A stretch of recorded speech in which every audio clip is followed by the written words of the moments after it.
Welcome to Cane Roots Art Gallery, Kalaloo Network, Culture TV, broadcasting on Tempo Network.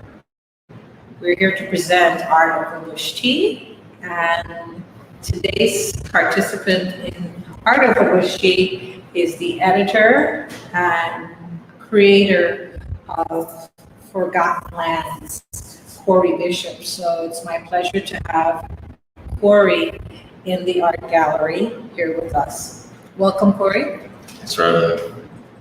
Good. Corey, I want to begin by asking you because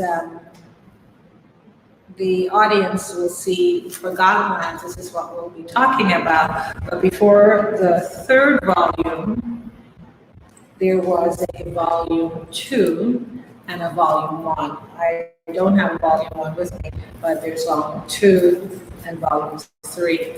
I certainly became enthralled with the whole project when I saw volume 2 and the photographs. I think this is the picture that really drew me into volume 2. And actually, when I saw it, I really thought there was the hand of a woman that I've seen in Cuba on my visit to Cuba in 2015. But when I looked inside, it wasn't. But it was it's amazing that some other place and time, and the title says Forgotten Lands, in another place and time, that a woman's hand here could look like a woman's hand in Cuba. So, Corey, why don't you start by telling us what was the impetus for creating Forgotten Lands? Well, first of all, thank you for having me. Cane Roots Gallery, Sonia, Tempo. So Forgotten Lands, it started 2017 after Hurricane Irma and Maria. My parents I was born and raised in St. Croix. My parents live on St. Croix. My grandma lives in Aguada, Puerto Rico, the west side. And I was actually living in the States when those hurricanes devastated St. Croix, Puerto Rico, the rest of the Caribbean. And I was just really kind of in a state of shock, in a state of like, what can I do? What can I do? And I was really sick of reading headlines and sharing on social media, and just kind of felt vain and I could do more. And at the time I was in New York, I was doing set design in the photo industry there. And I kind of looked at my network and the people that I know and what can I do? And we decided to actually do an art benefit show in Brooklyn at a place called Picture Farm. And the first, impetus or conception of this was an art show. And we brought together mostly Caribbean artists who were in New York, more up and coming. Again, I'm kind of new to being a curator. And so we put together this art show and we raised $5,000 and it went towards 2 nonprofits. One is the St. Croix Foundation, not too far from here. Yeah, actually it's around the corner on Market Street. Yes, and then some of the funds went towards the Contemporary Museum of Art in Puerto Rico had an artist relief fund where the money would directly go to artists whose studios were ruined, damaged by the storms. So we did the art show. And to be honest, I wasn't planning to make a book. I had no thought of a book or what we're going to do next in mind. I was really kind of in the moment of, okay, let's do this art show. We raised $5,000 to $6,000, and that was a big win for us. And when I say us, the initial art show I did with a friend, Don Brody, who is a Jamaican artist, photographer in New York. And he helped me with the first art show, kind of put that together. And then the reception was just, I was just really, really excited and pleased how everyone reacted to it. I think a big part of it was just the fact that it was kind of the diaspora. It wasn't St. Croix. It wasn't just Puerto Rico, which I do think you see a lot of singular artist collectives from a specific island. We were trying to do across the Caribbean because we're all very, very related culturally, historically, all of that. And So yeah, after the initial art show, we basically took some of the images from it, and created volume 1. It was very, like I mentioned, very reactionary, very hurricane-centric, disaster art. I don't love that term, but it was very, around the hurricanes and bringing awareness to it. So we sold 100 limited edition copies of the first book, volume 1, which I do need to get you a copy. We have none of those left, which is nice. And then after the first one, again, the momentum was building, and people were really kind of asking, "What are you doing next? What are you doing next?" I wasn't really thinking that far ahead, and we did the show, then the first book, and then I kind of sat back and was like, "All right, let's deep think on like what we actually want to do with it." So we did volume 2, which you have a copy of. Yes. And for volume 2, we really took a step back, and we didn't want to make it. Again, we didn't want it just to be about the hurricanes. I feel like the Caribbean is typically on the headlines, or people in the States know of it because of Carnival, vacation, and hurricanes. And, growing up here, I know that there's just so much more to us. So for the second book, we took a step back and we were like, okay, let's contact newer contemporary artists that are in the Caribbean or are part of the Caribbean diaspora, whether their parents grew up here, whether they grew up here. So we were trying to be strict with those type of guidelines. And yeah, we printed volume 2. We printed about 250 limited edition copies. We sold out within the first 6 months. And yeah, that was really kind of the moment where I was like, okay, wow, like people are really, really liking the work that we're doing. And it's really about the artists. I'm the editor. I'm trying to uplift and showcase these stories. And then now that brings us to volume 3. So why the limited edition? Well, as art goes, capital is not my strong suit.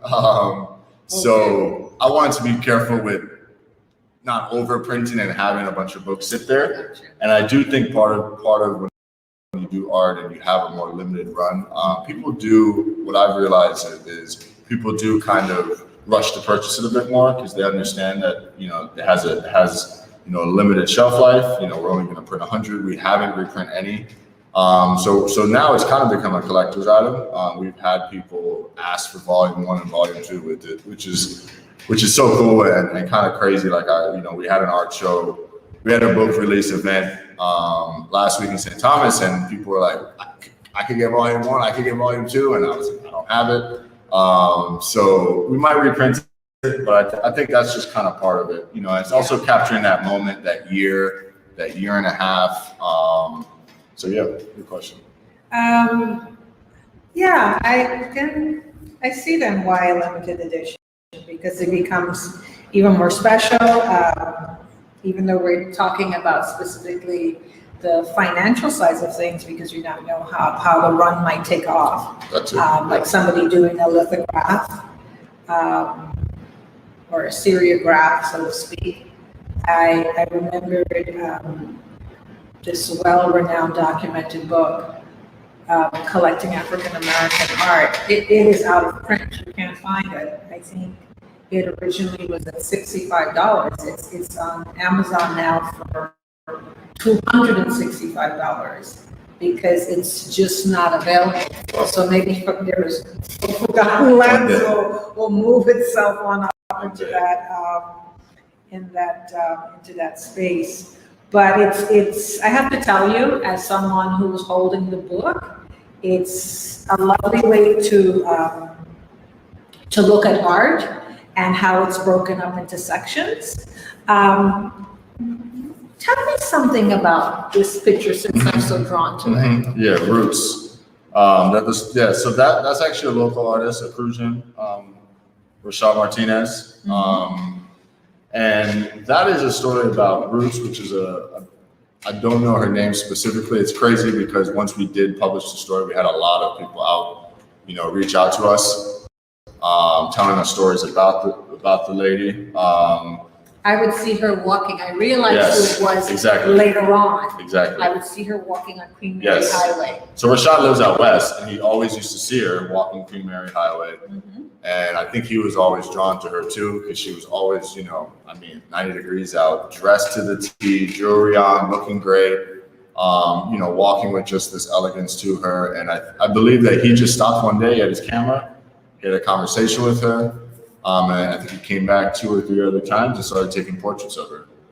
Wow, Yeah. that's incredible.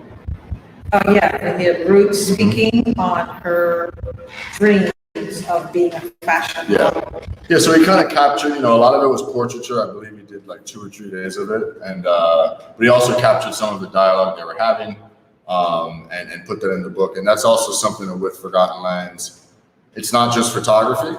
Mm-hmm. We have mixed media in there. We have, paintings, we have poetry. I realize that, art can come through different vehicles as a book. So we try to mix in not only just photography, but words, prose, essays. In the new book, we have some, digital collage art, all different types. In this particular one with Roots, it says, in a small community, you see the same faces a lot. It's just something you get used to. I never got used to seeing her. I have seen her in the same space for years. Every time I do, I am just as dumbfounded as the first. The term verbal paralysis is a perfect description. She walks with such purpose every day. On this particular day, I was obliged to speak to her, to learn her desires and dreams. We started with her name, and that exclaimed a lot. Roots. Yeah, it does exclaim a lot, because for me, watching her on Queen Mary, walking most elegantly, I didn't know anything about her. I would make up stories in my own head about her. But the moment that I made the connection through this photograph, finally realizing it was her, and the explanation in here, it just made her seem more alive. It was no longer, I would say she's still a mystery to me, because I don't know her story, and I could create stories in my head. But I think the one single story for me is that this elegant Black woman who walks on Queen Mary, always in her own fashion, in her own statement. When we come back, we will certainly get more into the third volume that has been created. And Corey will tell us more about that and the artists that collaborated in this volume. I am Sonia Nahar-Dean for King Ruth's Art Gallery, and we will be right back.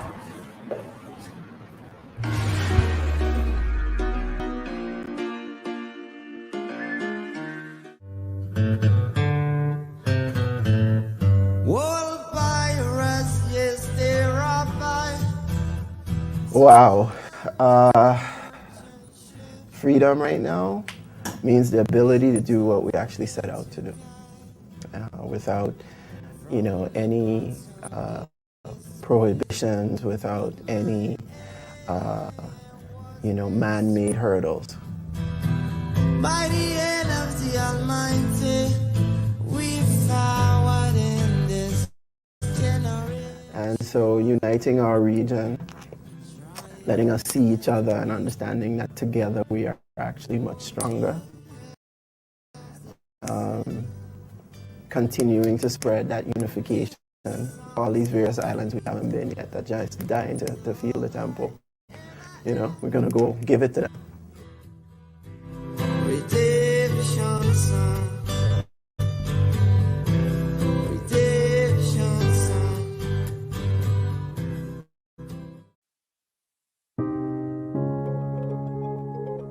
I always remember Frederick being, just from a very early age, very smart. When he got older, he became very popular. He was Mr. DJ, Mr. Entertainer, always dancing, always dancing. I'm sitting here at MTV Networks, and I'm thinking to myself, well, Caribbean people have contributed so much to the world and to world pop culture. I started to think about all of that, and I was like, wow, these are all the things that make great television. It's exciting, very exciting. You know, I always figure he do something like this.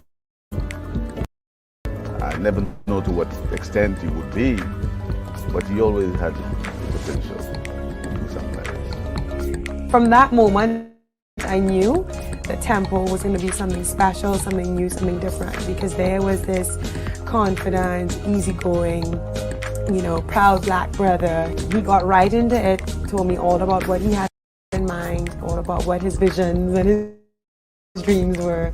I was hooked, line and sinker. For me, Tempo is really embody the Caribbean, not just the music and just the videos, but it's the life on different islands. He was the main person that pushed me and supported me, and if it weren't for that push, I probably wouldn't have hosted up until now. In the short time that I've been here, almost a year and a half that I've been here at Tempo, I have really seen how hard you work, and I can only imagine how much work you have put in over these past 15 years. Because I believe that I've been ordained to do what I'm doing, and that is to put my fist up and say Caribbean is the most extraordinary place on earth.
We're back.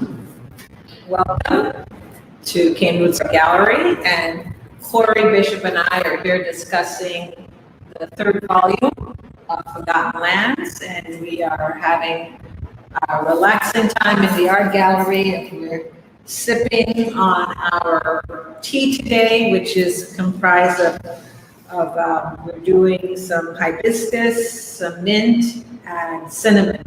So again, Corey, welcome back with us. Thank you. In this segment, Corey, I would like to talk about how the book is broken down, why those particular segments, why you use those names, and if the audience is fortunate to go on the website and purchase the book from the gallery, you'll be able to understand or to get into the book a little bit more. So could you share that with us? Yes, man, Barton Tree it's really a culmination of the first two, the work that I've been putting in and the learning that I've also been going through when it comes to designing books. I've done a lot of design work when it comes to set design, when it comes to graphic design, even website design, but I haven't done that many books. So this has definitely been a learning experience, but the first two books really set us up with a really strong foundation, it feels, of just artists understanding what we're doing, the fact that we're authentic, we're not, we're from here and we're trying to promote strictly Caribbean artists. And so for the third book, I mean, honestly, it was crazy when we did the call for entry early last summer. So this theme, the third book's theme is around vulnerability. I think in the Caribbean, we talk a lot about resilience and whether we like it or not. And I wanted to kind of change that narrative more around vulnerability, not just environmental when it comes to hurricanes, because that's obviously what a lot of people know how we started. But I wanted to dive more into vulnerability, socioeconomically, culturally, sexually. There's a lot of layers when it comes to that, especially in the Caribbean. And so we actually got 150 submissions when we did the call for entry, which really took me aback. And that's a lot of work to review all of that. We also contacted specific artists, that's part of the curation process where we felt would align best with what we're doing, the stories we're trying to tell. So it was a bit of a mix of both. And then I did work with two curatorial advisors, one from St. Croix, Monica Marin helped me, and then Natalia Vieira, who's a Puerto Rican curator in New York. And they also helped just to make sure that my rubric was a lot stricter, and I was really trying to, improve every book. I believe the first two were very, like I said, reactionary. I'm kind of making do with what we have, and then now this third book, we finally have the presence, and people are taking notice that we had the time and kind of the clout to say, okay, let's do this right. So we had a stricter rubric around who we let in. So the work had to be within the past 2 to 3 years. You had to ideally be from the Caribbean, born and raised, or part of the diaspora, meaning your parents are from there, you traveled as a kid, things like that. So for this one, it was very, very much around this theme and a stricter rubric. And then when it comes down to the actual design work, so I actually, I'm a big believer in knowing what you're good at and admitting when you're not good at something and asking for help. So I actually tapped this Puerto Rican book designer, Claudia Rubin, who kind of created an amazing kind of style guide and design, world to live in. And I wanted to reflect the Caribbean. So if you purchase the book or if you go look at, previews of it, you'll notice a lot of pastels, a lot of bright colors. It is not your typical art book with white background and images on it. So yeah, we wanted to speak the language of the Caribbean, the places that we know very well with bright colors and vivid stories. So that's kind of the design aspect along with some of the curation. But yeah, placing the story, the orders of the story, how to frame the story. Is it full bleed? Is it half page bleed? That took a lot of time, a lot of late nights, a lot of, again, I'm the editor and I kind of lead the charge. And then it's a lot of me contacting advisors at certain stages to be like, hey, what do you think of this? What do you think of that? And then that landed us, to where we are today. What made you choose the front cover? Yeah, that was, so it's truly, so the way we do it is the front cover is, definitely the front cover. And then the back cover was the runner up. I really couldn't decide. There was just so, this was the hardest one to do just because we had so many artists who really, thoughtfully submitted their work, thoughtfully submitted everything that they did. Mm-hmm. A lot of more, less younger artists, less contemporary artists, more mature artists too submitted their work. Who's the photographer? So this is Dwayne LeBlanc. He's from Dominica. He lives in LA now. He's between Dominica and LA. He's actually more of a videographer, it turns out. Yeah, it turns out he actually. So he took this photograph. So he took this photograph. He did the stories. I believe it's called Between the Two Towns, or from the mountaintop to the hill to the valley, and it's about Dominica. It's about visiting where his parents grew up, where he grew up. I walked through the bush and I saw the town. So we actually went through 2 or 3 different name changes for that one. So yeah, the cover, again, the cover is tough because you don't want to pin the Caribbean into like a singular aesthetic or singular, a picture of Carnival or something like that. You wanted to make sure that it speaks kind of across island, and it doesn't pinhole us into assumptions that, again, when I say assumptions, I'm kind of speaking towards the States. I think growing up here and people in the Caribbean kind of know very well who we are and things like that. But these books are on sale in New York, San Francisco, Toronto, Miami, like bookstores across the States. So I wanted to make sure that I kept that in mind when I was designing this. So I was very careful with how we depicted us. Yes. And that one just really stood out. Just I don't know if it's me doing yard work on the islands, with my uncles and seeing people cut bush and just Caribbean people work extremely hard, not only in their jobs 9 to 5s, but in their land. They take very very much pride in their gardens and their working in the yard, and I felt like it was just a very strong image that would capture someone who didn't know who we were also.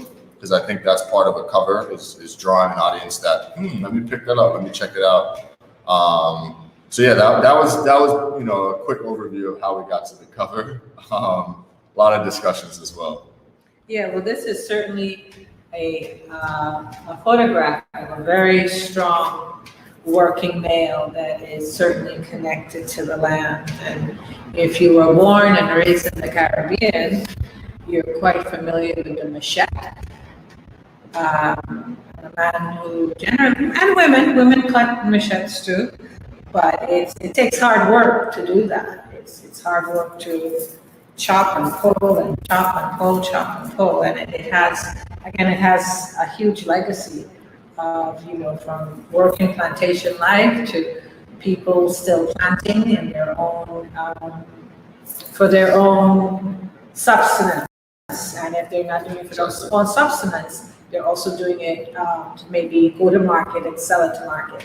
That's what sometimes happens. So I think this is very reflective for me in terms of my own childhood. I lived in the town of Guyana, I lived in the capital, but when you went to market, you would certainly see more people who were bringing the goods to market, but certainly when you go to the country, you will definitely see people who are more actively involved in the cutting and the preparing and the lifestyle to bring those things into the city life.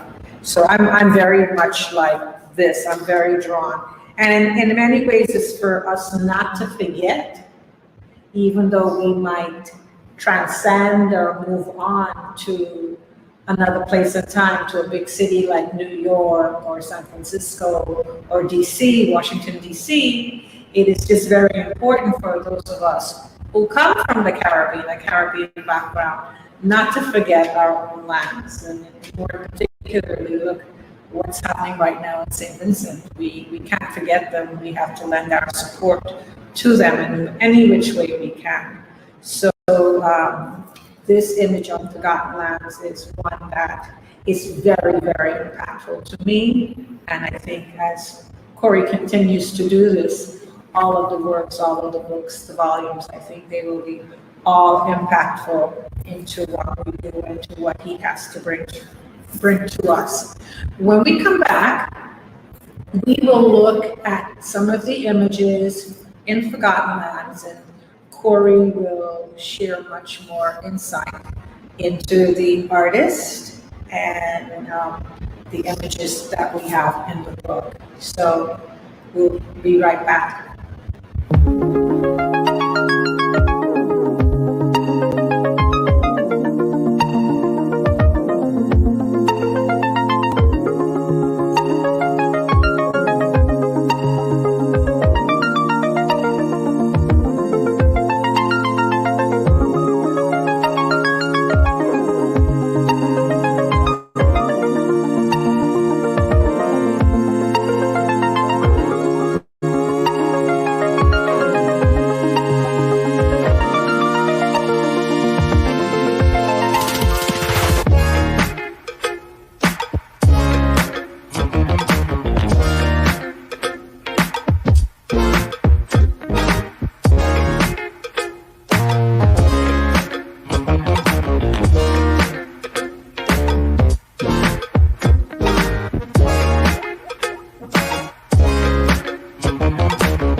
I used to watch BET, MTV, VH1, now I watch Tempo, Soca, Calypso, Reggae, Dancehall. Don't stall, better get tuned in to the Tempo. Don't have cable, they got an app. Go to your app store, download that. Whether it's tourism, cuisine, or the social scenes, if it ain't Tempo, it's a rap. Who got the Caribbean views? Tempo. It's the latest in Caribbean news. Tempo. You tryna cook Caribbean food? Tempo. You know they got the music videos too. Tempo. Who got the Caribbean views? Tempo. It's the latest in Caribbean news. Tempo. You tryna cook Caribbean food? Tempo. You know they got the music videos too. Tempo.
Welcome back to Art of the Bush Tea. I'm here with Corey Bishop, and we are discussing the new volume of Forgotten Lands, Volume 3, and it's my pleasure to have him here today. It's a series, my third, I don't have the first, but it's such a wonderful volume of work of artists from the Caribbean. So Corey is going to, in this segment, we're going to have some images come up, and Corey is going to talk about those particular works. So we'll begin.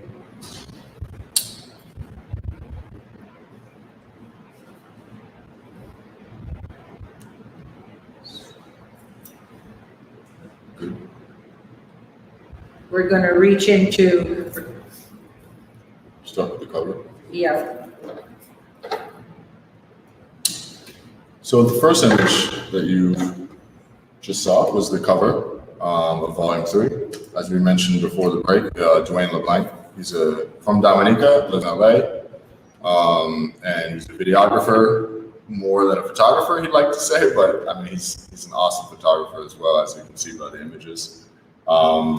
And as we mentioned previously before the break, you know, this was not only the cover story, but it's also a full page, I believe a 12-page spread in the book. And it's about, again, he kind of went back to where his parents grew up, took pictures of not only the town, but also, you know, kind of the city versus the hillside, and went through, you know, different kind of, you know, everyday life in the town versus living in the countryside.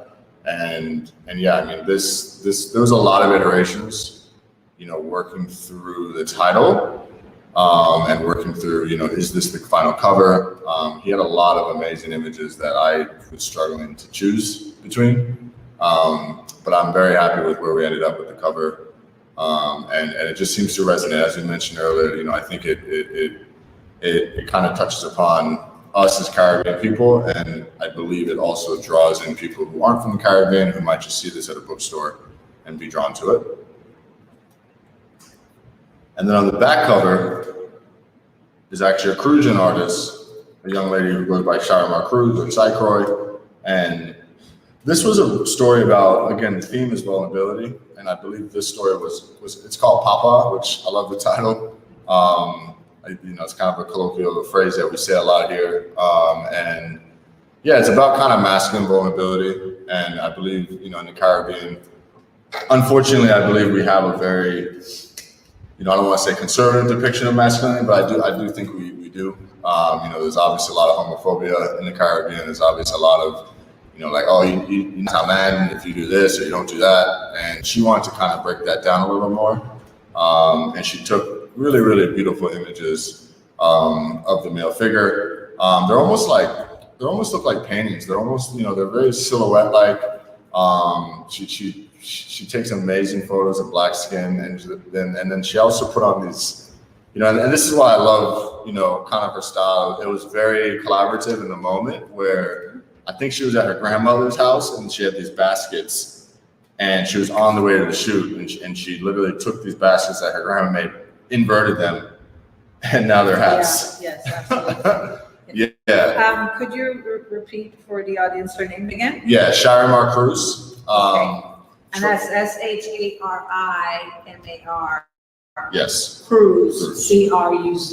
And she's from St. Croix. She's the only artist in the book from St. Croix. As I mentioned earlier, we were a lot stricter with our rubric. I did not want to have only VI artists, only Puerto Rican artists. I really wanted to have, a really good spread of artists from different islands. So one of my rules was no more than one per island, no more than two per island or territory. If the work obviously touched upon what we wanted to speak of. So yeah, this story, I really liked it too, because, as growing up in the Caribbean, there is, kind of a conservative view of masculinity, and you have to be strong, you have to cut bush and carry a machete and all this stuff. And that's not all there is. We know that, there's beauty in the male figure. There's beauty in, people who aren't typically the masculine type in the Caribbean. And, I think it really spoke on the theme of vulnerability. And look, this is some practicality. I feel that everybody should be wearing a hat. I know we all like style, but let me tell you, that sun is so hot. That too.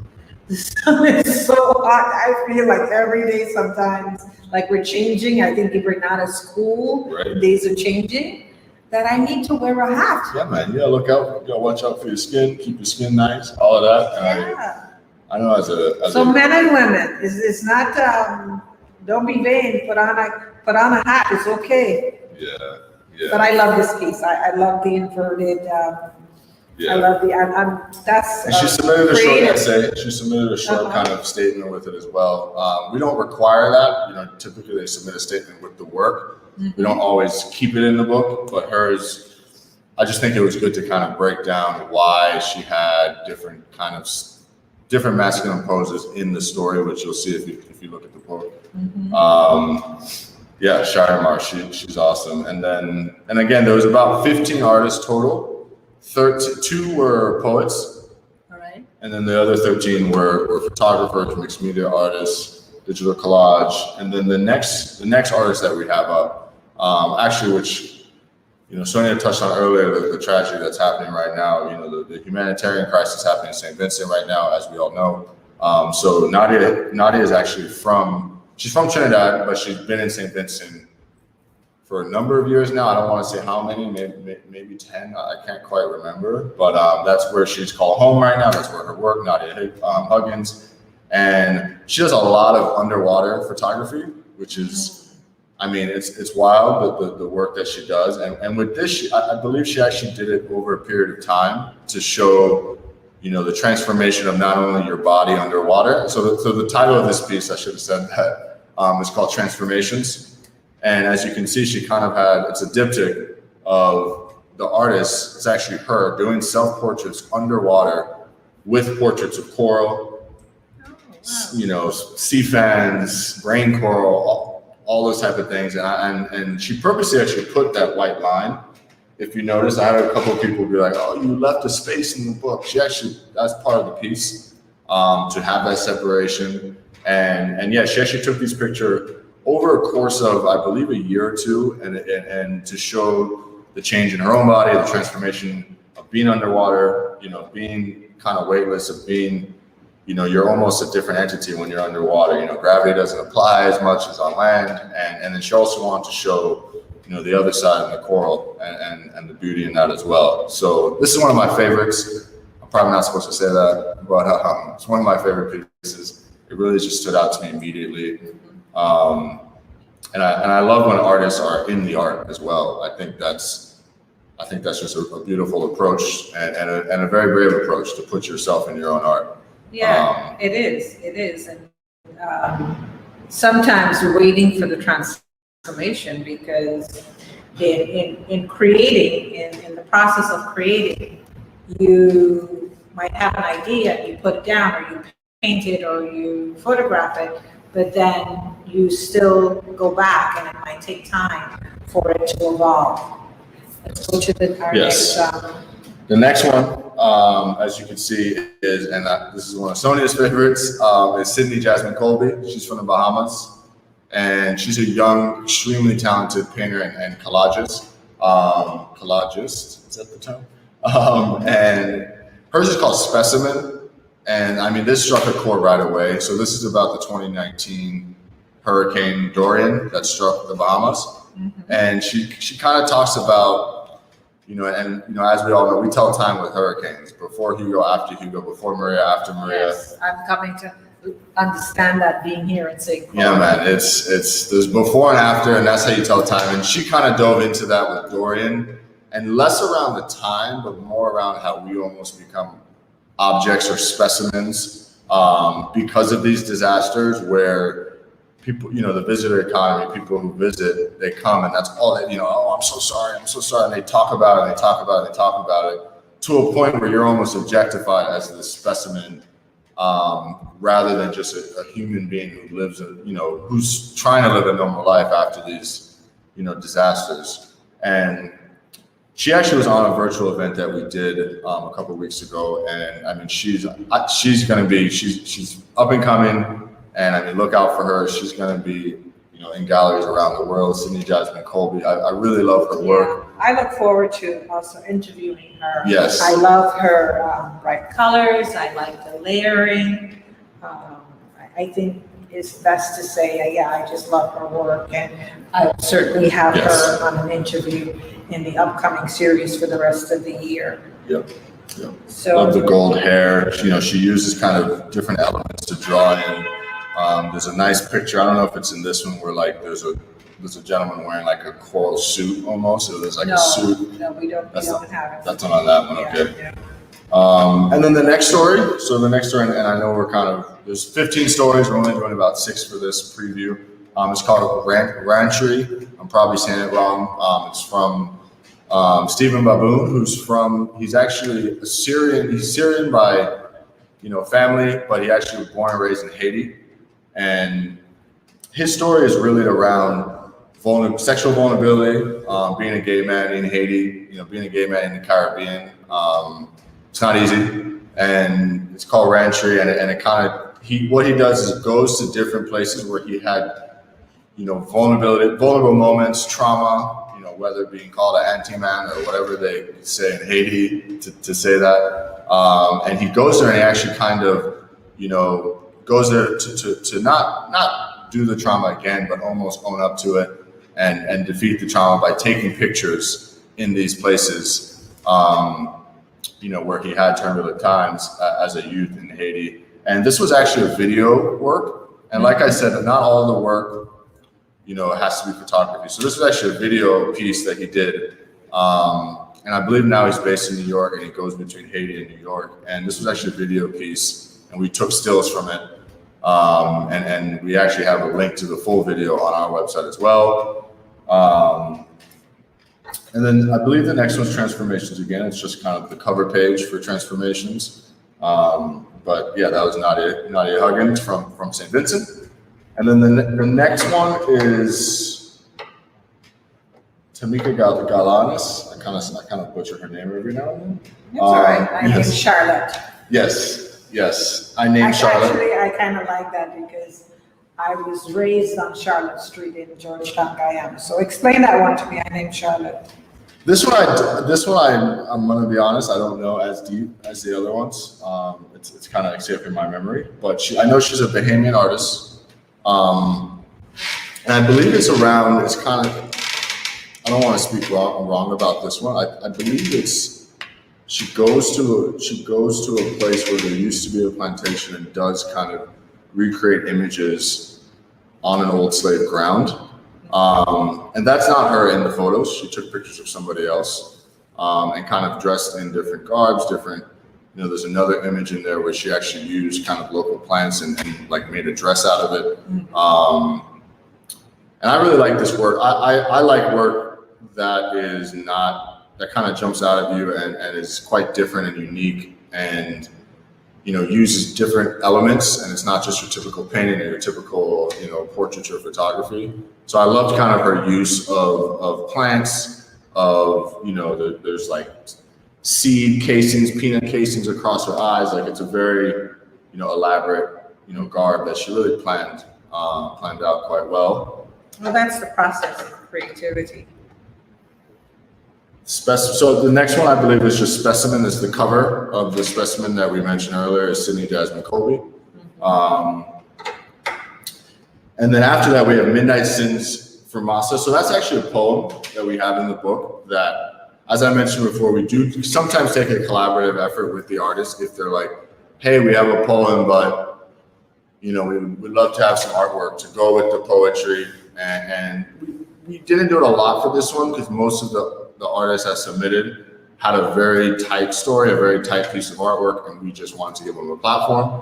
But for this one, we actually collaborated so this is actually two artists. So for this one, we have the photographs, which are kind of more of a collage-esque photographs, is from Amber Pinkerton. So she's a Jamaican artist, photographer, based in London, I believe, right now. And then we have the words, or the Midnight for Massa, which is actually a poem in there, by Malin Seymour Mahor Major, which she's a Bahamian poet.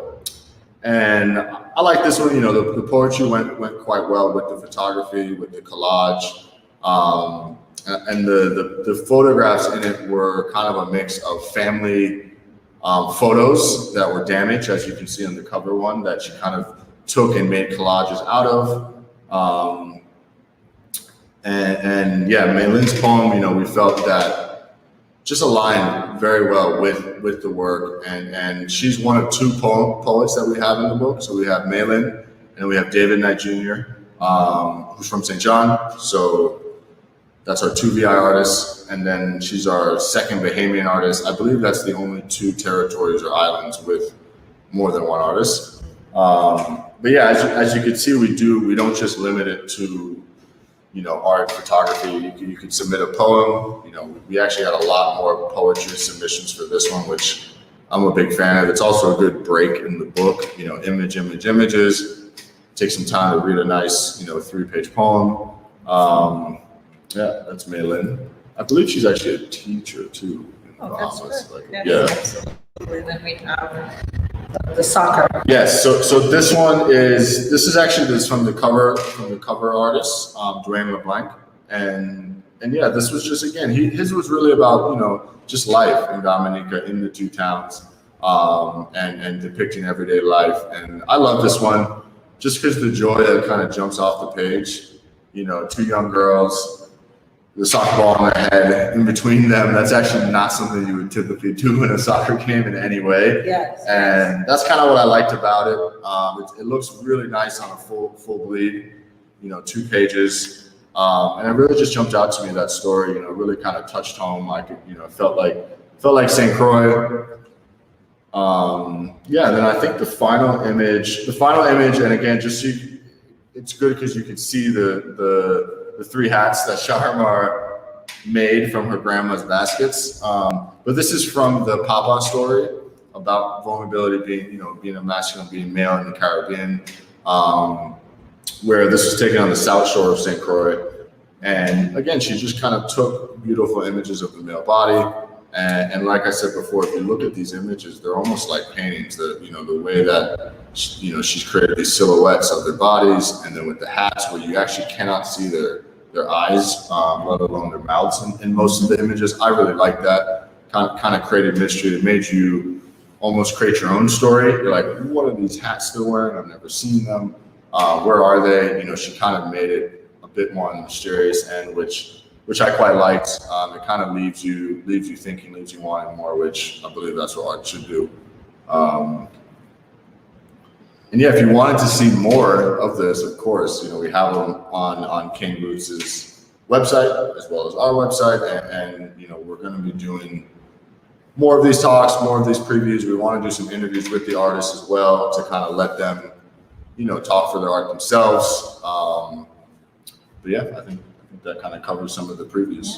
Well, thank you, Corey, for taking us through these beautiful photographs and stories behind the artist and the islands. And I think that's a major connection.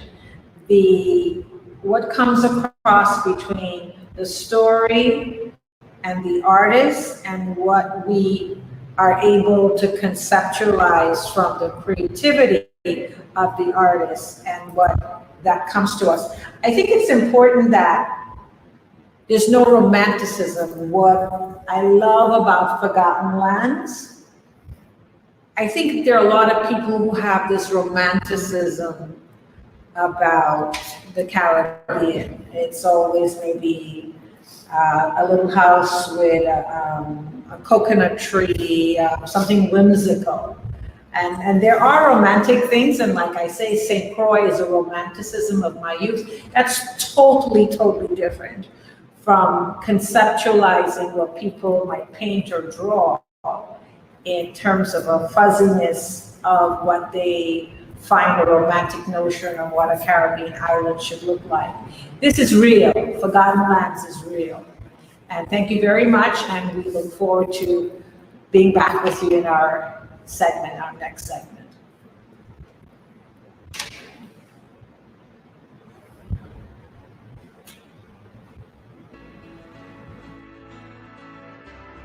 Small business is a part of all of us each and every day.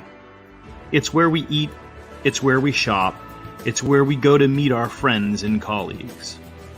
In the wake of COVID-19, our small business community desperately needs our help. We must do our part to help our local communities to once again thrive.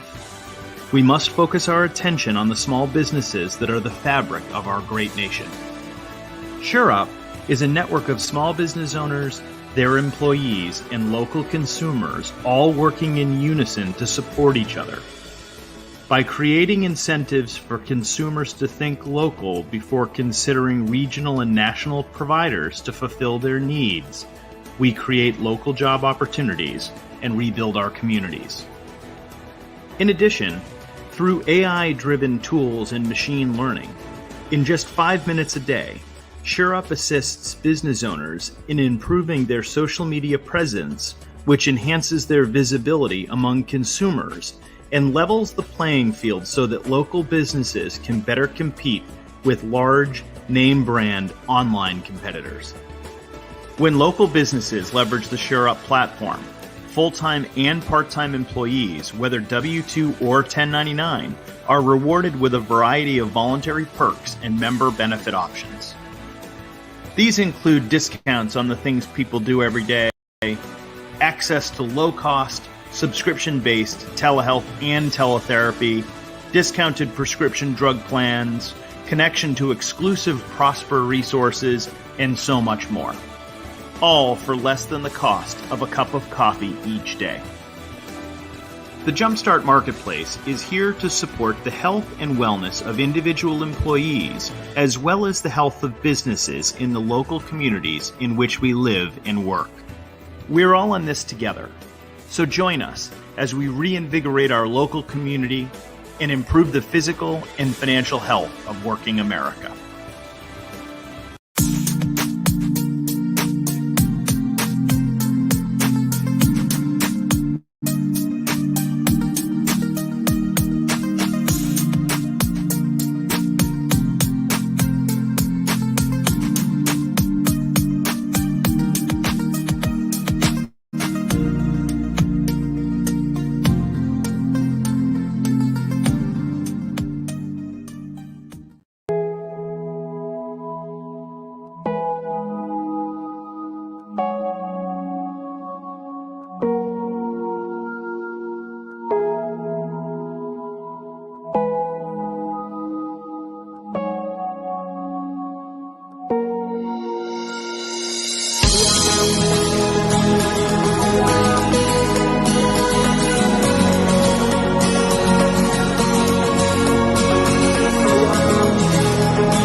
Welcome back to Cane Roots Art Gallery, Callaloo Network, Culture TV, broadcasting for Tempo Network. Sonia Dean and Corey Bishop. So Corey, I wanted to ask you,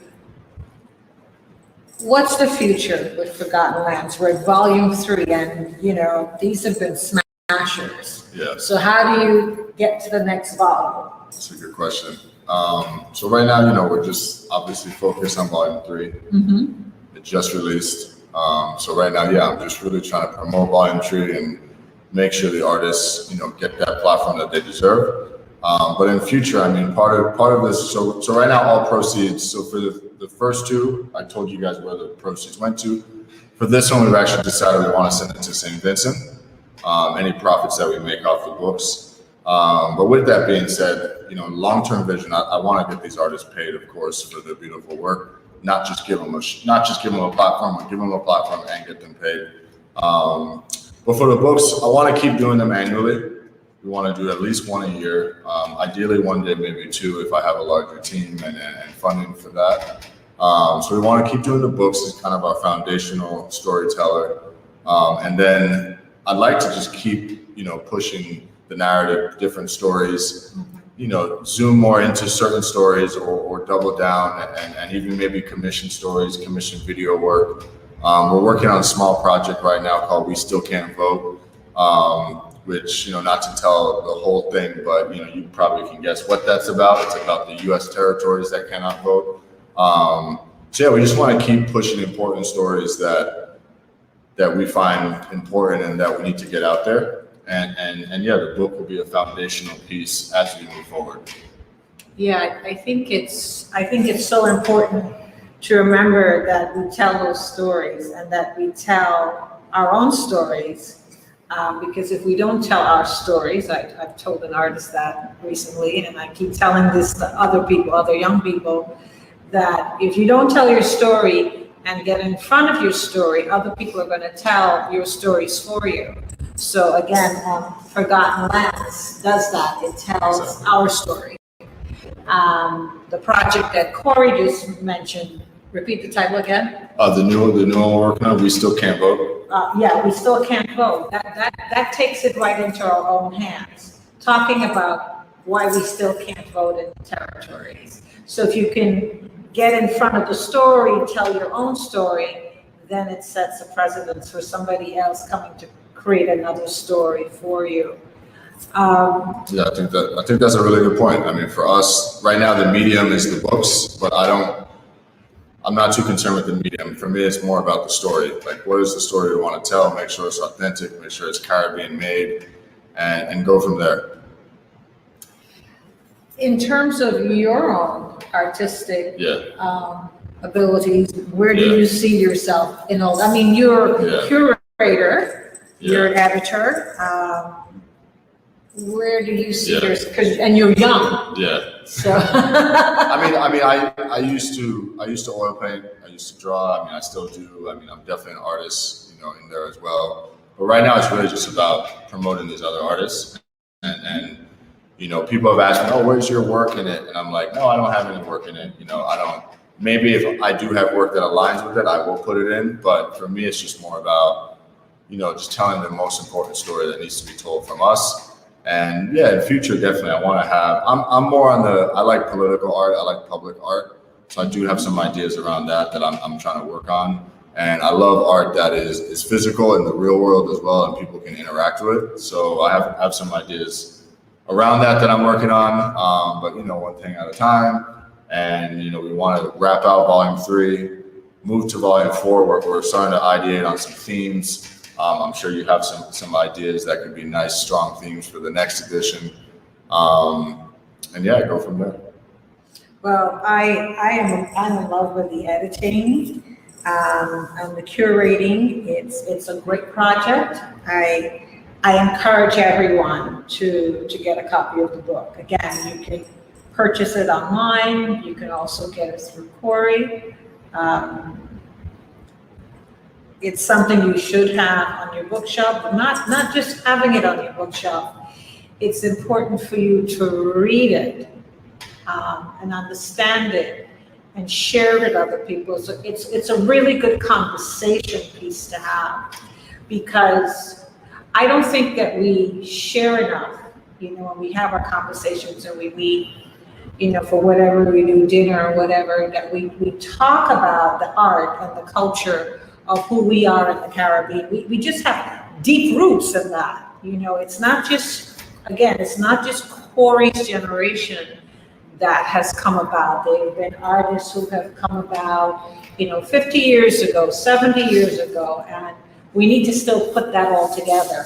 And that might be an interesting piece, Corey, also too, in terms of forgotten lands, looking back at some of our older 100%. Artists that have captured the land. Because I have a beautiful piece of art from Guyana, from 1970 to be exact. So it's really important for us, again, to document and to be a part of the process. So I really thank you all. Corey, thank you for being a part of today's conversation. It's been a great conversation. I will definitely have you back.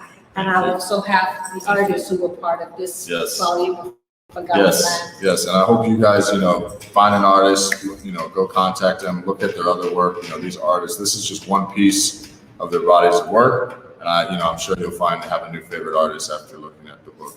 Thank you, everyone, and we'll see you in our next conversation on Art Over Bush Deep. Sonia Nahardeen saying goodbye to you.